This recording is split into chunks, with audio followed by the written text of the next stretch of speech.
One of the things that characterizes people who develop post-traumatic stress disorder is that they're often naive, and then they encounter something that's really not within their framework of thinking, and it's usually something bad, and so they end up fragmented and devastated.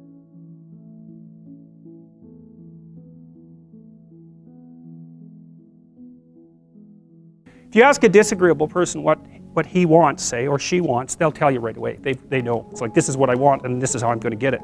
But agreeable people, especially if they're really agreeable, are so agreeable that they often don't even know what they want, because they're so accustomed to living for other people and to finding out what other people want and to trying to make them comfortable and so forth, that it's harder for them to find a sense of their own desires as they move through life.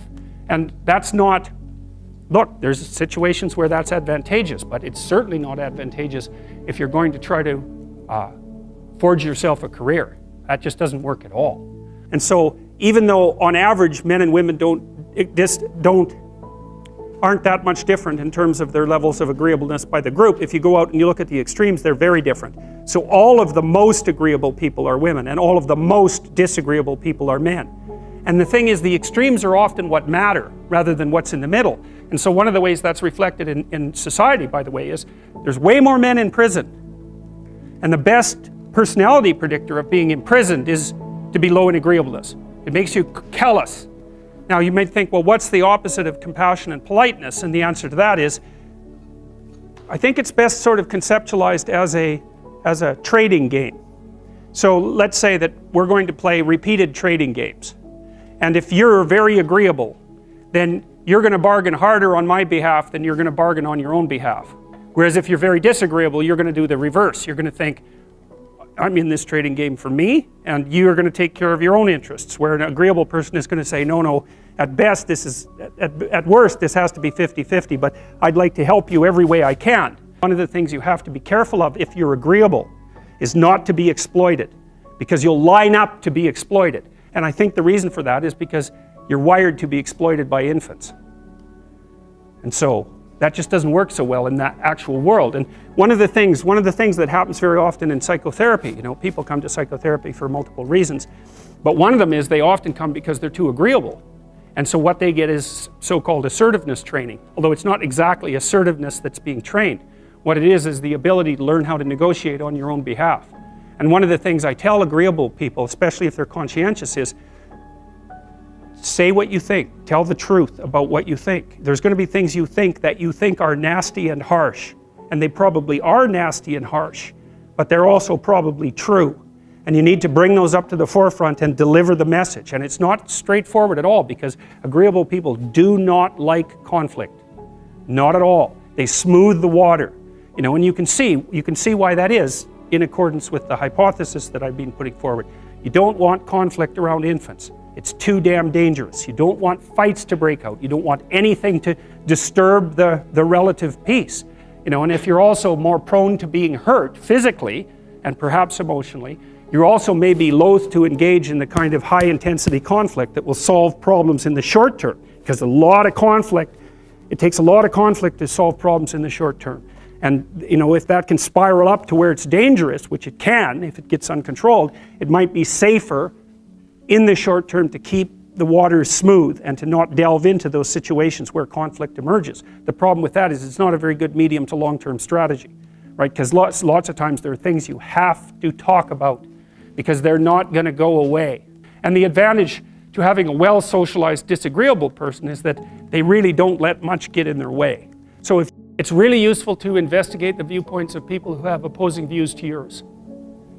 Because they'll tell you things, not only will they tell you things you don't know, they'll also tell you how to see the world in ways that you don't see it.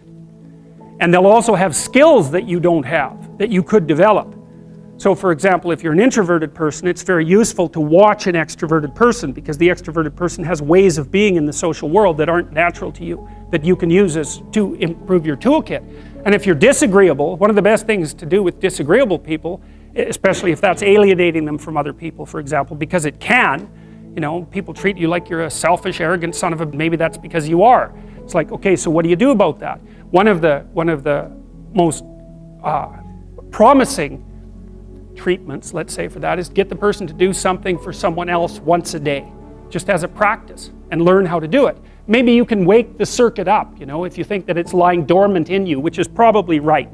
You know, I think we have a very wide range of propensities within us. Some are switched on, genetic propensities. Some are switched on, but I think that if you put yourself in the right situation or walk yourself through the right exercises, you can switch some of these other things on as well. But it takes work and dedication and discipline. I would say, generally speaking, if you want to adapt yourself properly to life, you should find a niche in the environment that corresponds with your temperament. Right? You shouldn't work at cross purposes to your temperament because it's just too damn difficult. But having done that, then you should work on developing the skills and viewpoints that exist in the space opposite to your personality, because that's where you're fundamentally underdeveloped. And that way I think you can extend out your temperamental capability across a wider range. And to me that's roughly equivalent as bringing a richer toolkit to each situation. You know, so if you're hyper extroverted, you should probably learn to shut up at parties now and then and listen just to see what's going on, to see if you can manage it, you know. And if you're introverted, well then you should learn how to speak in public and to learn how to go to parties without hiding in the corner and saying nothing to anyone. You know, and if you're agreeable, then you need to learn how to be disagreeable so people can't push you around. And if you're disagreeable, you need to learn how to be agreeable so that you're not an evil son of a bitch. So, and the same thing applies even in the conscientious domain. It's like if you're too conscientious, you need to learn to relax and let go a little bit. And if you're unconscientious, it's time like, get out the Google Calendar, man, and start scheduling your day, right? And beat yourself on the back of the head with a stick until you're disciplined enough so that you can actually stick to something for some length of time and not living in absolute squalor, which is something that would characterize someone who's very disorderly, for example, because they don't notice.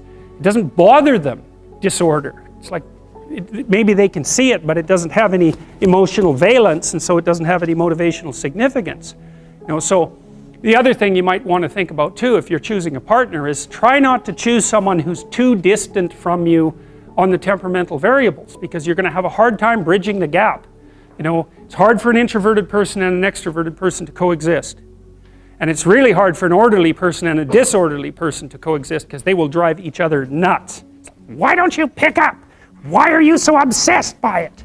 That's the basic argument, you know. So it's useful to know about your temperament so that you can negotiate the space with your partner as well. And I don't think you should try to find someone who's exactly the same as you, because then you don't have the benefits of the alternative viewpoint.